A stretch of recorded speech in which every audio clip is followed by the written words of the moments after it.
Welcome to சர்சு சமையல். இன்றைக்கி நம்ம இந்த மாதிரி ஒரு கிறிஸ்பான ஒரு சோமாஸ் தாங்க பண்ண போகிறோம். இது வந்து ரொம்ப ஈஸியாக நம்ம வீட்லேயே செய்யலாங்க. இது வந்து செய்கிறது கஷ்டம்னு நம்ம எல்லாருமே நினச்சிட்ருக்கோம். ரொம்ப ஈஸியாக செய்யலாங்க. வாங்க இப்போ எப்படி செய்கிறது வீடியோக்குள்ளே போகலாம், பார்க்கலாம். இன்றைக்கி நம்ம செய்ய போகிற சோமாஸ்க்கு என்னென்ன பொருட்கள் தேவை அப்படிங்கிறத பார்த்துடலாங்க. நான் இப்போ மைதா மாவு வந்து 1/4 கிலோ அளவுக்கு எடுத்திருக்கேங்க. அதுக்கு வந்து 100 கிராம் பொட்டுக்கடலை எடுத்திருக்கேங்க, 100 கிராம் சர்க்கரை எடுத்திருக்கேன். அதே அளவு நான் வந்து தேங்காய் துருவலும் எடுத்து வச்சுருக்கேங்க. நல்லா வெள்ளையாக துருவி எடுத்துக்கணுங்க. உப்பு சும்மா கொஞ்சமாக ஒரு 2 சிட்டிகை போட்டு பிசையறதுக்கு மட்டும் தேவை. எள்ளு வந்து ஒரு 1/2 டீஸ்பூன் அளவுக்கு இதுக்கு நான் எடுத்திருக்கேங்க. ஏலக்காய் தூள் கொஞ்சமாக எடுத்திருக்கேன். கசகசா 1 டீஸ்பூன் எடுத்திருக்கேங்க. அடுத்து எண்ணெய் பொரிக்க தேவையான அளவுங்க. இதை வச்சுட்டு தான் நம்ம இன்றைக்கி செய்ய போகிறோங்க. இப்போ மாவை நம்ம பிசைஞ்சிடலாங்க. சோமா செய்கிறதுக்கு மாவு பிசைஞ்சு எடுத்து வச்சிடலாங்க. 1 டீஸ்பூன் அளவுக்கு இதில் எண்ணெய் விட்டுக்கலாம். ஒரு 2 சிட்டிகை அளவுக்கு உப்பு சேர்த்துக்கலாங்க. இப்போ இதை நல்லா கலந்து விட்டுறலாம். இப்போ இதில் கொஞ்சம் கொஞ்சமாக நம்ம தண்ணி விட்டு சப்பாத்தி மாவு பார்த்துக்கு பிசைஞ்சுக்கணுங்க.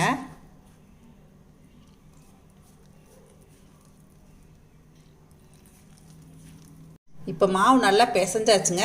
பாருங்கள், இந்த மாதிரி பிசைஞ்சுக்கணும். கொஞ்சம் லூஸ் ஆகிடக்கூடாது, இந்த அளவுக்கு இருக்கணும். இதை நல்லா கையில் அழுத்தி விட்டு நம்ம மறுபடியும் நல்லா பிசைஞ்சுக்கணும். இப்போ ஒரே 1 டீஸ்பூன் இதில் வந்து கொஞ்சம் எண்ணெய் விட்டுக்கலாம். எண்ணெய் விட்டால் நம்ம தேய்க்கும் போது கொஞ்சம் பதமாக இருக்குங்க. அதுக்காக தான் நம்ம எண்ணெய் விடுறோம்.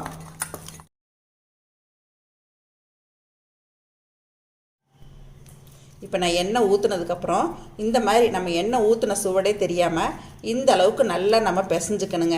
நான் இது ஒரு 5 நிமிஷம் போல் இந்த மாதிரி நான் பிசைஞ்சுக்கிட்டேங்க. இப்போ நம்மளோட சோமாஸ்க்கு மாவு ரெடி ஆயிடுச்சுங்க. இப்போ இதை ஒரு பக்கமாக வச்சுட்டு நம்ம பூரணத்துக்கு ரெடி பண்ணி வச்சிடலாங்க. இது ரொம்ப ஊரெல்லாம் வேண்டியதில்லை, உடனே தேய்க்கலாம். இப்போ பூரணம் ரெடி பண்ணிவிட்டு தேய்ச்சிடலாங்க. பூரணம் ரெடி பண்ணிடலாங்க. நம்ம எடுத்து வச்சுருக்க எள்ளை இந்த வாணலியில் சேர்த்துடலாங்க.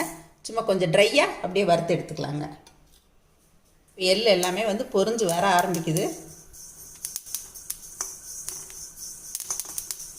இந்த ஸ்டேஜில் அடுப்பை ஆஃப் பண்ணிடலாங்க.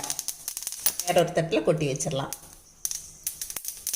அதே வானிலையில் 1 டீஸ்பூன் அளவுக்கு நெய் விட்டுருக்கேங்க. இப்போ நம்ம எடுத்து வச்சுருக்க தேங்காய் துருவல் சேர்த்துக்கலாங்க.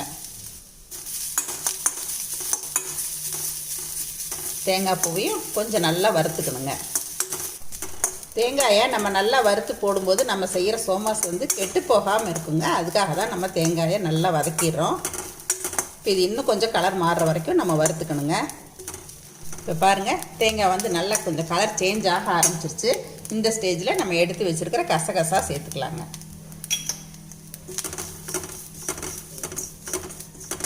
கசகசா சேர்த்து ஒரு 1 நிமிஷம் இருந்தால் போதுமானதுங்க. இப்போ இதுலேயே எள்ளையும் சேர்த்துடலாங்க. இப்போ அடுப்பை ஆஃப் பண்ணிடலாங்க. இப்போ நம்ம என்ன பண்ணலாம், இந்த பொட்டுக்கடலையை ஒன்றும் பாதியமாக நுணுக்கிட்டு வந்து இதிலே சேர்த்துடலாங்க. இப்போ நம்ம பொட்டுக்கடலையை இந்த மாதிரி அரைச்சி எடுத்துக்கணுங்க. பாருங்கள், கொஞ்சம் தரன்னு இருக்கிற மாதிரி அரைச்சிக்கணும், நைஸாக அரைச்சிடக்கூடாது. இப்போ நம்ம பொட்டுக்கடலை மாவையும் இதில் சேர்த்துடலாங்க. ஏலக்காய் தூள் இதில் சேர்த்துக்கலாங்க. இதுலேயே நம்ம சர்க்கரையும் சேர்த்து மிக்ஸ் பண்ணி விட்டுடலாங்க. சோமாஸ்க்கு பூரணம் ரெடிங்க. இப்போ நம்ம பிசைஞ்சு வச்ச மைதா மாவை இந்த மாதிரி உருண்டைகள் ஆக்கிக்கணுங்க. இப்போ நம்ம உருண்டைகளை இந்த மாதிரி சின்னதாக உருட்டிக்கலாங்க. கீழே கொஞ்சம் மாவு போட்டுக்கலாம் தேய்க்கிறதுக்கு. நீங்கள் வந்து பூரி கட்டை இருக்குமானா கட்டையில் வச்சு தேய்க்கலாம்.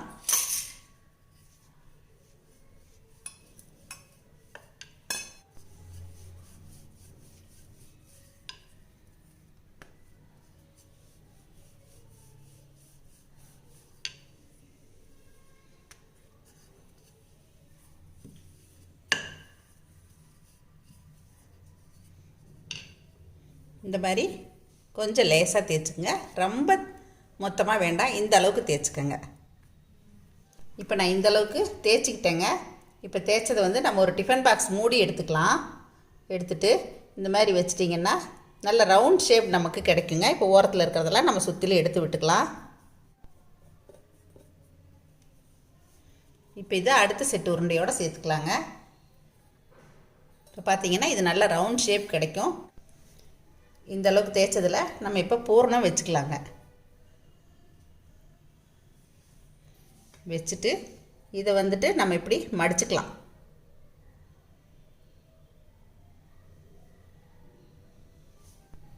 இப்போ இந்த எட்ஜஸ்லாம் கொஞ்சமாக லைட்டாக கையில் வந்து தண்ணி தொட்டுக்குங்க. தொட்டுட்டு நல்லா இந்த மாதிரி ப்ரெஸ் கொடுத்துருங்க.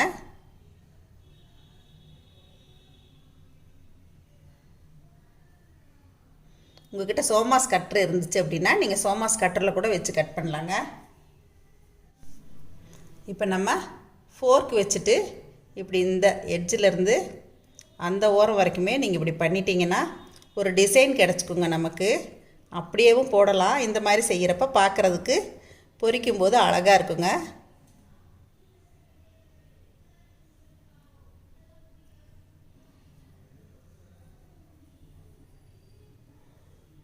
பாருங்கள், நம்மளோட சோமாஸ் வந்து இந்த மாதிரி எல்லாத்தையுமே நம்ம ரெடி பண்ணிக்கலாங்க.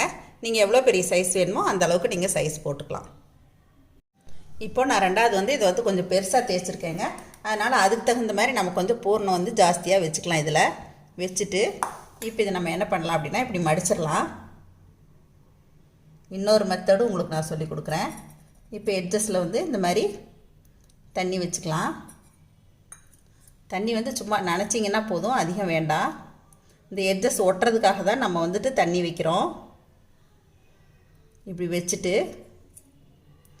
நீங்கள் கேக் கட்டர் வச்சுருப்பீங்க இல்லையா, இந்த மாதிரி ஸ்பூனில் இதை வச்சுட்டு கூட நீங்கள் இந்த மாதிரி ஷேப் பண்ணி விட்டுக்கலாங்க. நல்லாயிருக்கும்.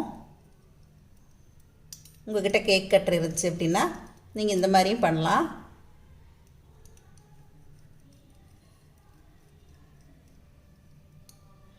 நம்ம பூர்ணம் வெளியில் வராத அளவுக்கு கரெக்டாக கட் பண்ணி விட்டுறணுங்க. இப்போ இதையெல்லாம் நம்ம எடுத்துடலாங்க.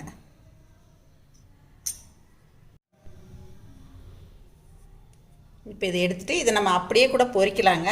உங்களுக்கு இல்லை கொஞ்சம் சைடில் டிசைன் வேணும் அப்படின்னு நினச்சிட்டிங்கன்னா இந்த மாதிரி நம்ம போன சோமாஸில் பண்ண மாதிரி இந்த மாதிரி டிசைன் கொடுத்துர்லாங்க. உள்ள பூர்ணத்தில் வந்து இந்த டாட் இறங்கக்கூடாதுங்க. நம்ம ஃபோர்க்கில் போடுறோம் இல்லைங்களா, இது வந்து உள்ள பூர்ணத்தில் இறங்குச்சுன்னா எண்ணெயில் பிரிஞ்சு வந்துடும். அதனால் கரெக்டாக நீங்கள் எட்ஜஸில் கொண்டு போய் தான் இந்த மாதிரி பண்ணிக்கணுங்க. இப்போ பாருங்கள், இதை வந்து நான் கொஞ்சம் பெருசாக பண்ணியிருக்கேன். நீங்கள் உங்களுக்கு எந்த சைஸ் வேணுமோ அது மாதிரி பண்ணிக்கலாங்க. இப்போ இதே மாதிரி நான் எல்லாத்தையும் ரெடி பண்ணிவிட்டு வந்துடுறேங்க. நம்ம ரெடி பண்ணுறத அதே மாதிரி ஒரு தட்டில் எண்ணெயை தடவி நம்ம எடுத்து வச்சுக்கணுங்க. நம்ம அதிகமாக ரெடி பண்ணால் இன்னொரு தட்டிலையும் எண்ணெய் தடவி நம்ம எல்லாத்தையும் எடுத்து வச்சுக்கிட்டு அதுக்கப்புறமா நம்ம பொரிக்க ஆரம்பிக்கலாங்க. இப்போ நம்மளோட சோமாஸ் எல்லாமே இந்த மாதிரி பூரணம் வச்சு எல்லாத்தையுமே ரெடி பண்ணி எடுத்து வச்சுட்டேங்க. இப்போ நம்ம எண்ணெயில் பொரிச்சிடலாம். இப்போ ஒரு வாணலியில் எண்ணெய் ஊற்றி வச்சுருக்கேங்க. எண்ணெய் காஞ்சிருக்கு பாருங்கள். இந்த எட்ஜஸ் வந்து நல்லா ஒட்டி இருக்கா அப்படிங்கிறத மட்டும் கரெக்டாக பார்த்துக்கோங்க. போடும்போது கூட ஒரு தடவை செக் பண்ணிவிட்டு போடுங்க. இல்லைன்னா வந்து எண்ணெயில் வந்து நம்ம உள்ளே வச்சுருக்க பூரணம் பிரிஞ்சிருங்க.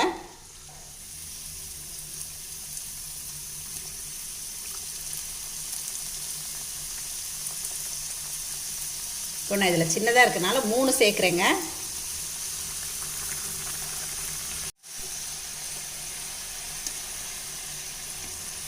எண்ணெய் வந்து கொஞ்சம் மிதமான சூட்லேயே பொரிச்சுக்குங்க, ரொம்ப தூண்டி விடாதீங்க.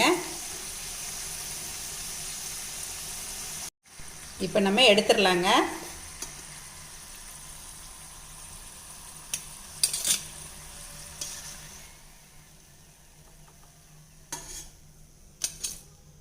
இப்போ நம்ம செஞ்சு வச்சுருக்க எல்லா சோமாஸையும் நான் இதே மாதிரி பொரிச்சிடுறேங்க.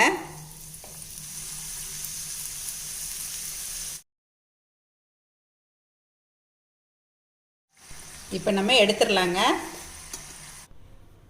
என்னங்க, இப்போ நம்மளோட சோமாஸ் ரெடி ஆயிடுச்சுங்க. இப்போ 1/4 கிலோ மைதா மாவுக்கு எனக்கு வந்து ஒரு 15 சோமாஸ் அளவுக்கு கிடச்சிருக்குங்க. நீங்கள் 1 கிலோ எடுத்தீங்க மைதா மாவு எடுத்தீங்க அப்படின்னா அதுக்கு வந்து ஒரு 60 சோமாஸ் கிடைக்குங்க. நீங்கள் அதுக்கு தகுந்த மாதிரி 1/4 கிலோலேருந்து நீங்கள் 1 கிலோவுக்கு எல்லாமே நீங்கள் அதிகப்படுத்திக்கிங்க பூர்ணம். இன்றைக்கி நான் செஞ்ச பூர்ணம் வந்து ரொம்ப சரியாக போச்சுங்க. கரெக்டாக இருந்துச்சு. எல்லா சோமாஸ்க்குமே வந்து கடைசி வரைக்கும் ரொம்ப மிகச்சரியாக இருந்துச்சுங்க. நான் வந்து ஒரு நிதானமாக தான் போட்டேன். ஆனால் அந்த அளவு வந்து எல்லாமே கரெக்டாக இருந்துச்சு. இனிப்பு மட்டும் உங்களுக்கு கொஞ்சம் அதிகமாக வேணும் அப்படின்னு நினச்சிங்கன்னா இன்னும் கொஞ்சம் சேர்த்துக்கலாம், அவ்வளோதாங்க. நாங்கள் வந்து மீடியமாக போட்டுக்குவோம் அப்படிங்கிறனால அந்த தேங்காய் துருவல் இது எல்லாமே சம அளவு எடுத்தேங்க. நீங்கள் தேங்காய் துருவலையும் சர்க்கரையும் வேணால் கொஞ்சம் ஜாஸ்தி பண்ணிக்கலாங்க. இப்போ பாருங்கள், நான் உங்களுக்கு வந்து நான் ஓப்பன் பண்ணியே காட்டிடுறேன். பாருங்கள், உடைக்கும் போதே நல்லா மொறுமொறுப்பாக இருக்கும். பாருங்கள், உள்ளேயும் நல்லா வெந்து வந்திருக்கு.